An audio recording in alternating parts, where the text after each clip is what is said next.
Jammu and காஷ்மீருடைய Kupwara மாவட்டத்தில் உள்ள கூகல்தர் ரிட்ஜில் Indian ஆர்மிக்கு ஒரு அவுட் போஸ்ட் இருக்குது. இந்த அவுட் போஸ்ட் மெயின் பேஸ்லேருந்து ரொம்ப தூரம் தள்ளி கொஞ்சம் ரிமோட்டான லொக்கேஷனில் இருந்துச்சு. இந்தியன் ஆர்மியோட கூகல்தர் ரிட்ஜ் அவுட் போஸ்ட் ரொம்பவே சின்னது. அதன் காரணமாக அதில் எப்போவுமே குறைவான எண்ணிக்கையில் தான் வீரர்கள் இருப்பாங்க. ஜூலை 2011 இந்த போஸ்ட்டை 19 ராஜ்புட் ரெஜிமெண்ட்டை சேர்ந்த வீரர்களும் 20 குமாவ் ரெஜிமெண்ட்டை சேர்ந்த வீரர்களும் பாதுகாத்தாங்க. ஒரு சின்ன போஸ்ட்டில் 2 வெவ்வேறு ரெஜிமெண்ட்ஸை சேர்ந்த வீரர்கள் இருக்க காரணம் இந்த போஸ்ட்டுடைய கண்ட்ரோல் அப்போது டிரான்சிஷன் ஃபேஸில் இருந்துச்சு. அதாவது ஜூன் ஜூலை வரைக்கும் இந்த போஸ்ட்டை பாதுகாக்கிற பொறுப்பு 19 ராஜ்புட் ரெஜிமெண்ட் கிட்ட இருந்துச்சு. இப்போ இந்த போஸ்ட்டை பாதுகாக்கிற பொறுப்பு 20 குமாவ் ரெஜிமெண்ட் கிட்ட வந்துருந்துச்சு. ஒரு யூனிட் புதுசாக பொறுப்பெடுத்துக்க போகிறாங்கன்னா அதுக்கு முன்னாடி அந்த ஏரியாவை பாதுகாத்துக்கிட்டு இருந்த யூனிட் டக்குன்னு வெளியேறிட மாட்டாங்க. அந்த ஏரியா பற்றின விஷயங்களை எல்லாம் புது யூனிட்டுக்கு சொல்லி கொடுத்துட்டு கொஞ்சம் கொஞ்சமாக தான் வெளியேறுவாங்க. இந்த காரணத்தினால தான் ஜூலை 2011 இந்த போஸ்ட்டில் 2 ரெஜிமெண்ட்டை சேர்ந்த வீரர்கள் இருந்தாங்க. ஜூலை 30, 2011 அன்னைக்கு கூகல்தர் ரிட்ஜ் போஸ்ட்டில் இருந்த நம்ம வீரர்கள் அவங்களுடைய அன்றாட வேலைகளை பார்த்துக்கிட்டு இருந்தாங்க. எல்லாமே நார்மலாக இருக்கிறதா தான் நம்ம வீரர்கள் நினச்சிக்கிட்டு இருந்தாங்க. ஆனால் அவங்கள நோக்கி ஒரு பெரிய ஆபத்து வந்துக்கிட்டு இருக்கிறது நம்ம வீரர்களுக்கு அப்போது தெரியாது. எல்லாமே நார்மலாக இருக்குன்னு நம்ம வீரர்கள் நினச்சிக்கிட்டு இருந்த அதே நேரத்தில் பாகிஸ்தான் பேட் யூனிட்டை சேர்ந்த ஒரு டீம் லைன் ஆஃப் கண்ட்ரோலை திருட்டுத்தனமாக கிராஸ் பண்ணி காஷ்மீருக்குள்ளே நுழைஞ்சிருந்தாங்க. எல்லை தாண்டி வர பாகிஸ்தானியர்களுடைய டார்கெட் இந்தியன் ஆர்மியோட கூகல்தர் ரிட்ஜ் அவுட் போஸ்ட். இந்த போஸ்ட்டை கேப்சர் பண்ணுறது அவங்களுடைய நோக்கம் இல்லை. இந்த போஸ்ட்டில் ஒரு கொடூரமான செயலை செஞ்சு இந்திய வீரர்களுடைய மனசில் பயத்தை விதைக்கிறது தான் அவங்களுடைய நோக்கம். நம்மளுடைய போஸ்ட்டை தாக்க வந்திருந்தது பேட்டை சேர்ந்த ரைடர்ஸ். பாகிஸ்தான் பேட் ஃபார்மேஷனுடைய full form border action team. BAT மாதிரியான ஒரு ஃபார்மேஷன் உலகத்தில் வேறு எந்த நாட்டுக்கிட்டையும் கிடையாது, பாகிஸ்தான் கிட்ட மட்டும்தான் இருக்குது.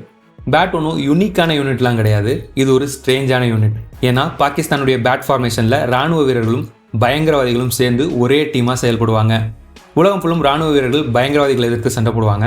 ஆனால் பாகிஸ்தானுடைய பேட்டில் மட்டும்தான் பயங்கரவாதிகளும் இராணுவ வீரர்களும் இணைஞ்சு ஒரே டீமாக செயல்படுவாங்க. இந்த காரணத்தினால தான் பேட்டை ஒரு ஸ்ட்ரேஞ்சான யூனிட்னு நான் சொல்கிறேன். லைன் ஆஃப் கண்ட்ரோலை ஒட்டின இந்திய பகுதிகளில் தாக்குதல் நடத்துறது தான் இந்த பேட் யூனிட்டுடைய வேலை. ஜூலை 30, 2011 அன்னைக்கு மதியம் நம்மளுடைய போஸ்ட்டை பேட் ரைடர்ஸ் சுற்றி வளைக்கிறாங்க. அப்போது அந்த போஸ்ட்டில் இருந்த நம்ம வீரர் ஒருத்தருக்கு ஏதோ சத்தம் கேட்குது. உடனடியாக அதை என்னென்னு செக் பண்ணுறதுக்காக அவர் வெளியில் வராரு. பாகிஸ்தான் வீரர்கள் நம்ம போஸ்ட்டை சுற்றி வளைச்சிருக்கிறத பற்றி அவருக்கு சுத்தமாக ஐடியாவே இல்லை. அதனால் அவர் கேஷுவலாக வெளியில் வராரு. வெளியில் வந்ததும் அவரை நோக்கி கண்மூடித்தனமாக சுட ஆரம்பிக்கிறாங்க பேட் ரைடர்ஸ். அவருடைய உடலில் பல புல்லட்ஸ் பாயுது. கன் சவுண்ட் கேட்டதும் போஸ்ட்டில் இருந்த நம்மளுடைய மற்ற வீரர்கள் அலர்ட் ஆகுறாங்க. எதிரிகளால் அவங்களுடைய போஸ்ட் சுற்றி வளைக்கப்பட்டிருக்கிறத பார்க்குறாங்க. உடனடியாக பதில் தாக்குதல் நடத்த முயற்சி பண்ணுறாங்க. ஆனால் அதுக்குள்ளே எல்லா பக்கத்துலேருந்தும் தோட்டாக்கள் அவங்க மேலே பாஞ்சதுனால படுகாயமடைஞ்சு கீழே விழுந்துடுறாங்க. தாக்குதல் நடக்கிற விஷயத்த ரேடியோ மூலமாக மெயின் பேஸுக்கு தெரியப்படுத்தக்கூட அவங்களுக்கு நேரம் கிடைக்கல. பாகிஸ்தானுடைய இந்த கோழைத்தனமான தாக்குதலில் நம்மளுடைய 2 வீரர்கள் ஸ்பாட்லேயே நாட்டுக்காக உயிர் தியாகம் பண்ணிடுறாங்க. இன்னொரு வீரர் படுகாயம் அடைஞ்சிருந்தாலும் சுய நினைவோடு இருந்தார். படுகாயம் அடைஞ்ச நிலமையில் எண்ணிக்கையில் பல மடங்கு அதிகமாக இருக்கிற எதிரிகள் கூட சண்டை போட வேண்டாம்னு முடிவெடுக்கிற அந்த வீரர் கொஞ்சம் கொஞ்சமாக பின்வாங்கி பேட் ரைடர்ஸ் கிட்ட மாட்டாமல் அங்கேருந்து தப்பிக்கிறாரு. படுகாயம் அடைஞ்ச நிலமையிலையும் அவங்க மேலே நடத்தப்பட்ட தாக்குதலை பற்றி தெரிவிக்க மெயின் பேஸை நோக்கி போக ஆரம்பித்தார். கொஞ்ச நேரத்தில் மெயின் பேஸுக்கு வந்து சேர்ந்தார் 19 ராஜ்புட்டை சேர்ந்த அந்த வீரர். அவரை பார்த்ததும் மெயின் பேஸில் இருந்த எல்லாரும் பதறி போகிறாங்க. உடனடியாக அவரை மீட்டு அவருக்கு ஃபர்ஸ்ட் எய்ட் பண்ணுறாங்க. கிட்டத்தட்ட அரை மயக்கத்தில் இருந்த அந்த வீரர் கூகல்தர் ரிட்ஜ் போஸ்ட் தாக்குதலுக்குள்ளான விஷயத்தை பற்றி சொல்கிறாரு. இது மட்டும் இல்லாமல் எதிரிகள் அதிக எண்ணிக்கையில் அங்கே இருக்காங்க அப்படிங்கிறதையும் சொல்கிறாரு. தாக்குதல் நடந்த விஷயம் தெரிஞ்சதும் உடனடியாக ஒரு குயிக் ரியாக்ஷன் டீமை தாக்குதல் நடந்த கூகல்தர் போஸ்ட்டுக்கு அனுப்புகிறாங்க. தப்பிச்சு வந்த வீரரை ஹாஸ்பிட்டலுக்கு அனுப்பி வைக்கிறாங்க. மெயின் பேஸ்லேருந்து மின்னல் வேகத்தில் கிளம்பின குயிக் ரியாக்ஷன் டீம் அடுத்த சில நிமிஷங்களில் கூகல்தர் போஸ்ட்டுக்கு போகிறாங்க. போஸ்ட்டில் அவங்க பார்த்த காட்சி நம்ம வீரர்களை நிலைகுலைய வைக்கிது. அந்த போஸ்ட் ஃபுல்லும் ரத்தமாக இருந்துச்சு. அந்த ரத்த வெள்ளத்துக்கு நடுவில் பல குண்டுகள் பாஞ்ச நிலமையில் உயிர் தியாகம் பண்ணின 2 இந்திய வீரர்களுடைய உடல்கள் இருந்துச்சு. எதுக்கும் கலங்காத நம்ம வீரர்கள் கலங்கி போனதுக்கு காரணம் அங்கே நம்ம வீரர்களுடைய உடல்கள் மட்டும்தான் இருந்துச்சு. அந்த உடல்களில் தலைகள் இல்லை. நம்மளோட போஸ்ட் மேலே கோழைத்தனமான தாக்குதல் நடத்தின பாகிஸ்தான் வீரர்கள் அந்த தாக்குதலில் உயிர் தியாகம் பண்ணின நம்ம வீரர்கள் 2 பேருடைய தலையை எடுத்துக்கிட்டு நம்மளுடைய குயிக் ரியாக்ஷன் டீம் அங்கே வரத்துக்குள்ளே தப்பிச்சு ஓடிட்டாங்க அப்படிங்கிறது நமக்கு புரிய வருது. கூகல்தர் போஸ்ட்டில் இருந்த இந்த காட்சியை பார்த்த நம்ம QRT வீரர்கள் தங்களுடைய சக வீரர்கள் மேலே நடத்தப்பட்ட இந்த கொடூரத்தை பார்த்து சோகத்துக்கு உள்ளாகிறாங்க. அந்த போஸ்ட்டுக்கு பக்கத்தில் நம்ம வீரர்களுடைய தலைகள் எங்கேயாவது இருக்கான்னு தேடி பார்க்குறாங்க. ஆனால் அங்கே தலைகள் எதுவும் இல்லை. இது மூலமாக தலைகளை பாகிஸ்தானிஸ் எடுத்துகிட்டு போயிட்டாங்க அப்படிங்கிறது உறுதியாகுது. இந்த கொடூரமான செயல் இந்திய வீரர்களை பயமுறுத்தும்னு பாகிஸ்தான் நினச்சாங்க. ஆனால் இந்த சம்பவம் பாகிஸ்தானை பழி வாங்கணும் அப்படிங்கிற வெறியை தான் இந்திய வீரர்களுடைய மனசில் ஏற்படுத்துச்சு. 20 குமாவை சேர்ந்த ஹவல்தார் ஜெய்பால் சிங் அதிகாரி மற்றும் லான்ஸ் நாயக் தேவேந்திர சிங் ஆகியோரோட தலைகளை தான் பாகிஸ்தான் எடுத்துகிட்டு போயிருந்தாங்க. இந்த தாக்குதலிருந்து தப்பிச்சு வந்து மெயின் பேசிக் இன்ஃபர்மேஷன் கொடுத்த வீரர் 19 ராஜ்புட் ரெஜிமெண்ட்டை சேர்ந்தவர். ஹாஸ்பிட்டலில் சேர்க்கப்பட்ட அவரும் நாட்டுக்காக உயிர் தியாகம் பண்ணிடுறாரு. உடனடியாக இந்த தாக்குதல் சம்பவத்தை பற்றின இன்ஃபர்மேஷனை இந்த ஏரியாவுக்கு இன்சார்ஜாக இருக்கக்கூடிய 28 இன்ஃபேண்ட்ரி டிவிஷனுடைய chief Major General SK Chakravarthy அவர்களுக்கு தெரியப்படுத்துகிறாங்க. பாகிஸ்தான் செஞ்ச இந்த கொடூரமான செயல் மேஜர் ஜெனரல் எஸ்கே சக்கரவர்த்தி அவர்களையும் கோவப்படுத்துது. இந்த தாக்குதலை நடத்தினது பாகிஸ்தான் நமக்கு தெரியும். ஆனால் பாகிஸ்தான் ஆர்மி இதை செஞ்சாங்களா இல்லை பாகிஸ்தான் பயங்கரவாதிகள் இதை செஞ்சாங்களா அப்படிங்கிறது நமக்கு தெரியாது. அதனால இந்த தாக்குதலை நடத்தினது யாருன்னு கண்டுபிடிக்க ஆர்டர் போடுறாரு மேஜர் ஜெனரல் எஸ்கே சக்கரவர்த்தி. இது மட்டும் இல்லாமல் நம்ம வீரர்களுடைய தலைகள் எங்கே போச்சு, என்ன ஆச்சு அப்படிங்கிறதையும் கண்டுபிடிக்க சொல்கிறாரு. உடனடியாக அவங்களுடைய ஹியூமன் இன்டெலிஜென்ஸ், எலக்ட்ரானிக் இன்டெலிஜென்ஸ்னு எல்லாத்தையும் ஆக்டிவேட் பண்ணுறாங்க இந்தியன் ஆர்மி. ஆனால் சொல்லிக்கிற மாதிரி எந்த இன்ஃபர்மேஷனும் கிடைக்கல. இந்த நிலைமையில் ஆகஸ்ட் முதல் வாரத்தில் ஒரு பயங்கரவாதி எல்ஓசியை கிராஸ் பண்ணி பாகிஸ்தான்லேருந்து இந்தியாவுக்குள்ள நுழைய முயற்சி பண்ணுறான். இந்தியன் ஆர்மி அதை பார்த்துடுறாங்க. உடனடியாக அங்கே ஒரு கன் ஃபைட் நடக்குது. அந்த கன் ஃபைட்டில் அந்த பயங்கரவாதியுடைய கதை முடிக்கப்படுது. கொல்லப்பட்ட பயங்கரவாதிகிட்ட இருந்து அவனுடைய ஆயுதங்கள், மொபைல் ஃபோன் உள்ளிட்ட பொருட்கள் ரெக்கவர் செய்யப்படுது. அந்த பயங்கரவாதியுடைய ஃபோன்லேருந்து டேட்டாவை ரெக்கவர் பண்ணுறாங்க இந்தியன் ஆர்மி. ரெக்கவர் செய்யப்பட்ட டேட்டாவில் ஒரு வீடியோ இருந்துச்சு. உடனடியாக அந்த வீடியோவை ஓப்பன் பண்ணி பார்க்குறாங்க நம்ம வீரர்கள். அந்த வீடியோவில் ஒரு டேபிள் இருந்துச்சு. அந்த டேபிளில் தான் நம்ம வீரர்களுடைய தலைகள் இருந்துச்சு. அந்த டேபிளை சுற்றி பாகிஸ்தான் பேட் ரைடர்ஸ் இருந்தாங்க. ரொம்ப சந்தோஷமாக கோஷம் போடுறது, வானத்தை நோக்கி துப்பாக்கியால் சுட்டபடி டான்ஸ் ஆடுறதுன்னு நம்ம வீரர்களுடைய தலைகளை வெட்டினதை கொண்டாடிட்டு இருந்தாங்க பாகிஸ்தானுடைய பேட் ரைடர்ஸ். இந்த வீடியோவை பார்க்க நம்ம வீரர்களுடைய கோபம் ஏறிக்கிட்டே போச்சு. உடனடியாக இந்த video major General SK Chakravarthy அவர்களுக்கு காட்டப்படுது. இந்த வீடியோவை பார்த்த அவர் கோவத்தின் உச்சிக்கே போகிறாரு. பாகிஸ்தானுக்கு ஒரு சரியான பாடத்தை புகட்டணும்னு முடிவு பண்ணுறாரு. இந்த இடத்துல இந்தியன் ஆர்மிக்கும் பாகிஸ்தான் ஆர்மிக்கும் நடுவில் உள்ள வித்தியாசத்தை நாம் புரிஞ்சுக்கணும். இந்தியன் ஆர்மி உலகத்தோட மோஸ்ட் ப்ரொஃபஷ்னலான ஆர்மிஸில் ஒன்று. ஆனால் பாகிஸ்தான் ஆர்மிக்கு ப்ரொஃபஷ்னலிசம் அப்படின்னா என்னன்னே தெரியாது. ஒரு ஆர்மி எந்த அளவுக்கு ப்ரொஃபஷ்னலாக இருக்காங்க அப்படிங்கிறத அவங்க எதிரி வீரர்களை எப்படி நடத்துகிறாங்க அப்படிங்கிறத வச்சு நாம் புரிஞ்சுக்கலாம். உதாரணத்துக்கு பார்த்தீங்கன்னா 1971 போரில் நம்மக்கிட்ட தோற்றதுக்கப்புறம் 93,000 பாகிஸ்தான் வீரர்கள் நம்மக்கிட்ட சரண்டர் ஆனாங்க. சரணடைஞ்ச எல்லா பாகிஸ்தான் சோல்ஜர்ஸையும் முழு மரியாதையோடு நடத்தினாங்க இந்தியா. அதே மாதிரி 1999 கார்கில் போகிறப்போ அவங்க வீரர்களுடைய உடல்களையே வாங்கிக்க மறுத்துட்டாங்க பாகிஸ்தான். இந்த நிலைமையில் எதிரிகளாக இருந்தாலும் பாகிஸ்தான் வீரர்களுடைய உடல்களை முழு மரியாதையோடு அடக்கம் பண்ணாங்க இந்தியன் ஆர்மி. சொந்த வீரர்களுடைய உடல்களையே வாங்கிக்க மறுத்த பாகிஸ்தான் எதிரிகளான இந்திய வீரர்கள்கிட்ட எப்படி நடந்துக்கிட்டு இருப்பாங்கன்னு நான் சொல்லி உங்களுக்கு தெரியணும்னு இல்லை. இருந்தாலும் ஒரு எக்ஸாம்பிள் சொல்கிறேன். கார்கில் போகிறப்போ நம்மளுடைய கேப்டன் சௌரப் காலியா அவர்களுடைய தலைமையில் ஒரு டீம் பேட்ரோல் போயிட்டு இருந்தாங்க. இந்த பேட்ரோல் டீமை தாக்கி நம்மளுடைய கேப்டன் உள்ளிட்ட 6 வீரர்களை சிறைப்பிடிச்சாங்க பாகிஸ்தான். 10 நாளைக்கு மேலே ரொம்ப கொடூரமாக நம்ம வீரர்களை டார்ச்சர் பண்ணி அவங்கள கொன்னாங்க பாகிஸ்தான் ஆர்மி. பாகிஸ்தான் ஆர்மி செஞ்ச கொடூரங்களை பற்றி சொன்னால் யூடியூப் இந்த வீடியோவை பிளாக் பண்ணிடும். அவ்வளோ கொடூரமாக டார்ச்சர் செய்யப்பட்டாங்க நம்ம வீரர்கள். ப்ரொஃபஷனலிசம், மனிதாபிமானம் இது எதுவுமே இல்லாத ஒரு இராணுவ வீரனை எப்படி நடத்தணும் அப்படிங்கிறது கூட தெரியாத பாகிஸ்தான் ஆர்மிக்கிட்ட போய் நாம் ப்ரொஃபஷனலிசத்தோடு நடந்துக்கிறதுல எந்த அர்த்தமும் இல்லை. பாகிஸ்தான் கூட அவங்களுக்கு புரிகிற மொழியில் தான் நம்ம பேசணும். அதனால் பாகிஸ்தானை அவங்க ஸ்டைல்லையே பழிவாங்க முடிவு பண்ணுறாரு மேஜர் ஜெனரல் எஸ்கே சக்கரவர்த்தி. பாகிஸ்தான் மேலே தாக்குதல் நடத்த முடிவெடுத்ததும் தாக்குதல் நடத்த சரியான லொக்கேஷனை தேட ஆரம்பித்தாங்க இந்தியா. சரியான லொக்கேஷனை கண்டுபிடிக்க 7க்கும் மேற்பட்ட ரெகானிசன்ஸ் மிஷன்ஸ் நடத்தப்பட்டுச்சு. சில மிஷன்ஸில் UAVs அதாவது ட்ரோன்ஸ் பயன்படுத்தப்பட்டுச்சு. சில மிஷன்ஸை நம்ம வீரர்களே எல்லை தாண்டி போய் செஞ்சுட்டு வந்தாங்க.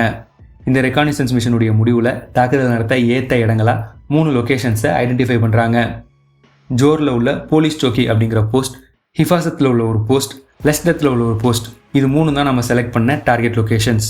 பல அனாலிசிஸ்க்கு அப்புறம் ஜோரில் உள்ள போலீஸ் சோக்கி போஸ்ட்டை தாக்க முடிவு பண்ணுறாங்க இந்தியன் ஆர்மி. போலீஸ் சோக்கி போஸ்ட்டில் 40க்கும் மேற்பட்ட பாகிஸ்தான் சோல்ஜர்ஸ் இருந்தாங்க. அதிக சோல்ஜர்ஸ் இருக்கிறதுனால அந்த போஸ்ட்டில் நம்மளால் அதிக டேமேஜை ஏற்படுத்த முடியும். இந்த காரணத்தினால தான் போலீஸ் சோக்கி போஸ்ட் தேர்ந்தெடுக்கப்பட்டுச்சு. இது ரொம்பவே ஆபத்தான மிஷன். ஏன்னா எதிரி எல்லைக்குள்ளே போய் தாக்குதல் நடத்த போகிறோம். எல்ஓசியை கிராஸ் பண்ணதுக்கு அப்புறம் நம்ம வீரர்களுக்கு எந்த உதவியும் கிடைக்காது. அதனால இந்த ஆப்ரேஷனுக்கு ஸ்பெஷல் ஆப்ரேஷன் எக்ஸ்பர்ட்ஸான PARA-SF கமாண்டோஸை பயன்படுத்த முடிவெடுக்கப்படுது. பல டிஸ்கஷன்ஸுக்கு அப்புறம் ஆகஸ்ட் 30, 2011 அன்னைக்கு இந்த ஆப்ரேஷனை எக்ஸிக்யூட் செய்ய முடிவு பண்ணுறாங்க இந்தியா. இந்த சீக்ரெட் ஆப்ரேஷனுக்கு ஆப்ரேஷன் ஜிஞ்சர் அப்படிங்கிற கோட் நேம் கொடுக்கப்படுது. இந்த ஆப்ரேஷனுக்காக 25 வீரர்கள் தேர்ந்தெடுக்கப்பட்டாங்க. இந்த 25 வீரர்களில் பெரும்பாலானவங்க ParaSF கமாண்டோஸ். ஆப்ரேஷன் ஜிஞ்சரை பற்றின எல்லா ஆர்டிகல்ஸ்லையும் இந்த ஆப்ரேஷனை செஞ்சது ParaSF கமாண்டோஸ் அப்படின்னு தான் மென்ஷன் பண்ணியிருக்காங்க. ParaSF உடைய எந்த யூனிட் இந்த ஆப்ரேஷனை செஞ்சாங்க அப்படிங்கிறது எந்த இடத்துலையுமே மென்ஷன் செய்யப்படலை. ஆனால் நம்மளால் இந்த ஆப்ரேஷனை யார் செஞ்சுருப்பாங்க அப்படிங்கிறத கணிக்க முடியும். இந்த ஆப்ரேஷன் LOCயை ஒட்டி இருக்கிற பகுதியில் நடந்துச்சு. அப்படின்னா இந்த ஆப்ரேஷனை மவுண்டன் வார்ஃபேர் எக்ஸ்பர்ட்ஸும் காஷ்மீரில் பெர்மனெண்ட்டாக இருக்கிற யூனிட்ஸுமான 9 ParaSFும் 4 ParaSFும் செஞ்சுருக்க அதிக வாய்ப்பு இருக்குது. அதே மாதிரி இது ஒரு ரிவெஞ்ச் ஆப்ரேஷன். 20 குமாவ் வீரர்களுக்காக தான் இந்த ஆப்ரேஷன் நடக்குது. அதனால தாக்குதல் நடத்த போகிற டீமில் 1 இல்லைனா 2 குமாவ் ரெஜிமெண்ட்டை சேர்ந்த வீரர்கள் இடம்பெற்று இருக்க அதிக வாய்ப்பு இருக்குது. இந்த ஆப்ரேஷனுக்காக பல நாள் ட்ரெயின் செஞ்சதுக்கப்புறம் ஆகஸ்ட் 29, 2011 அன்னைக்கு நம்மளுடைய 25 வீரர்களும் 4 டீம்ஸாக பிரிஞ்சு ஆப்ரேஷன் ஜிஞ்சரை செய்கிறதுக்காக அவங்களுடைய பேஸ்லேருந்து கிளம்புறாங்க. ஆகஸ்ட் 29, 2011 அன்னைக்கு அதிகாலை 3 மணிக்கு அவங்களுடைய லான்ச் பேடுக்கு போகிறாங்க நம்ம வீரர்கள். அன்னைக்கு பகல் ஃபுல்லும் லான்ச் பேட்லேயே பதுங்கியிருந்தாங்க. நைட்டு 10 மணிக்கு LOCயை நோக்கி முன்னேற ஆரம்பித்தாங்க. நள்ளிரவு 12 மணிக்கு LOCயை கிராஸ் பண்ணி பாகிஸ்தான் ஆக்குபைட் காஷ்மீருக்குள்ளே என்டர் ஆகுறாங்க. ஆகஸ்ட் 30, 2011 அன்னைக்கு அதிகாலை 4 மணிக்கு பாகிஸ்தான் ஆர்மியோட போலீஸ் சோக்கி போஸ்ட்டுக்கு பக்கத்தில் போய் சேர்றாங்க நம்ம வீரர்கள். போலீஸ் சோக்கி போஸ்ட்டில் உள்ள பாகிஸ்தான் ஆர்மிக்கு ஒரு பலவீனம் இருக்குது. அது என்னென்னா, அதிகாலை 4 மணிலேருந்து காலை 7 மணி வரைக்கும் போலீஸ் சோக்கி போஸ்ட்டில் இருக்கிற பாகிஸ்தான் சோல்ஜர்ஸ் ஆக்டிவாக இருக்க மாட்டாங்க. ஆப்ரேஷன் ஜிஞ்சருக்கு முன்னாடி நாம் செஞ்ச கண்காணிப்பு மிஷன் மூலமாக இந்த போஸ்ட்டுடைய பலவீனத்தை நம்ம முன்னாடியே தெரிஞ்சு வச்சுருந்தோம். பாகிஸ்தான் ஆர்மி ஆக்டிவாக இல்லாத இந்த 3 மணி நேர கேப்பில் பாகிஸ்தான் வீரர்களை தாக்க ஆம்புஷ் செட் பண்ணுறது தான் நம்மளுடைய பிளான். அதனால் அதிகாலை 4 மணிக்கு போலீஸ் சோக்கி போஸ்ட்டுக்கு பக்கத்தில் போனதும் நம்மளுடைய டெமாலிஷன் டீம் ஆம்புஷ் செட் பண்ண அந்த போஸ்ட்டுக்கு பக்கத்தில் போகிறாங்க. மீதம் இருந்த 3 டீம்ஸும் தூரத்தில் இருந்து டெமாலிஷன் டீமுக்கு எந்த ஆபத்தும் வராமல் பாதுகாத்தாங்க. போலீஸ் சோக்கி போஸ்ட்டுக்கு கொஞ்சம் முன்னாடி ஒரு கில் ஜோனை செட் பண்ணுறாங்க நம்மளுடைய டெமாலிஷன் டீம். அதாவது ஒரு குறிப்பிட்ட ஏரியாவில் கிளேமோர் மைன்ஸ்னு சொல்லப்படுற ஒரு வகையான கன்னி வெடிகளை புதைச்சி வைக்க ஆரம்பிக்கிறாங்க. சாதாரண கன்னி வெடிகளை யாராவது மிதிச்சாங்கன்னா அது ட்ரிகர் ஆகி வெடிக்கும். ஆனால் கிளேமோர் மைன்ஸை யாரும் மிதிக்கணும் அப்படிங்கிற தேவையில்லை. ஏன்னா இந்த மைன்ஸை ரிமோட் மூலமாக ட்ரிகர் பண்ணி வெடிக்க வைக்க முடியும். வெறும் 1 மணி நேரத்துக்குள்ளேயே நம்மளுடைய டெமாலிஷன் டீம் கன்னி வெடிகளை செட் பண்ணி கில் ஜோனை ரெடி பண்ணிவிட்டு அவங்களுடைய பொசிஷனுக்கு திரும்ப வந்து பதுங்கிக்கிறாங்க. நம்மளுடைய 4 டீம்ஸும் 1 இன்ச் கூட அசையாமல் பாகிஸ்தான் வீரர்கள் வரத்துக்காக அடுத்த 2 மணி நேரம் அமைதியாக காத்துக்கிட்டு இருந்தாங்க. காலையில் 6:30 மணி வாக்கில் போலீஸ் சோக்கி போஸ்ட் ஆக்டிவ் ஆகுது. பாகிஸ்தான் வீரர்கள் அவங்களுடைய அன்றாட வேலைகளை பார்க்க ஆரம்பிக்கிறாங்க. அரை மணி நேரம் கழிச்சு, அதாவது 7 மணிக்கு 4 பாகிஸ்தான் வீரர்கள் கேஷுவலாக கதை பேசிக்கிட்டே கில் ஜோனை நோக்கி வரதை பார்த்து அலர்ட் ஆகுறாங்க நம்ம வீரர்கள். அடுத்த சில நொடிகளில் அந்த 4 பாகிஸ்தான் வீரர்களும் நம்ம வீரர்கள் செட் பண்ணியிருந்த கில் ஜோனுக்குள்ளே நுழையிறாங்க. அவங்க கில் ஜோனுக்குள்ளே என்டரான அடுத்த நொடி கிளேமோர் மைன்ஸை நம்ம வீரர்கள் ட்ரிகர் பண்ணுறாங்க. பெரிய சத்தத்தோட கிளேமோர் மைன்ஸ் வெடித்து சதுருது. அந்த வெடிப்பில் 4 பாகிஸ்தான் வீரர்களும் படுகாயம் அடைகிறாங்க. அங்கே என்ன நடக்குதுன்னு அவங்க புரிஞ்சுக்கிறதுக்குள்ள நம்மளுடைய அசால்ட் டீம் அதிரடி தாக்குதல் நடத்தி அந்த 4 பாகிஸ்தான் வீரர்களுடைய உடம்புல பல புல்லட்ஸை இறக்குறாங்க. இது போக கிரனைட் சர்வீஸையும் தாக்குறாங்க. நம்மளுடைய அசால்ட் டீம் நடத்தின இந்த தாக்குதலில் அந்த 4 பாகிஸ்தான் வீரர்களுடைய கதையும் முடியுது. நம்மளுடைய வீரர்கள் வீசின கிரனைட்ஸ் பிளாஸ்ட் ஆன இம்பேக்டில் ஒரு பாகிஸ்தான் சோல்ஜருடைய உடல் பக்கத்தில் இருந்த ஆற்றுல விழுந்து அடிச்சுக்கிட்டு போயிடுது. இந்த நிலைமையில் எதிரிகளுடைய கதை முடிஞ்சது கன்ஃபார்ம் ஆனதும் நம்மளுடைய அசால்ட் டீம் வேகமாக அங்கே இருந்த 3 பாகிஸ்தான் வீரர்களுடைய உடல்களுக்கு பக்கத்தில் போகிறாங்க. பக்கத்தில் போனதும் அவங்களுடைய பெல்ட்டில் வச்சுருந்த கத்தியை எடுத்தாங்க.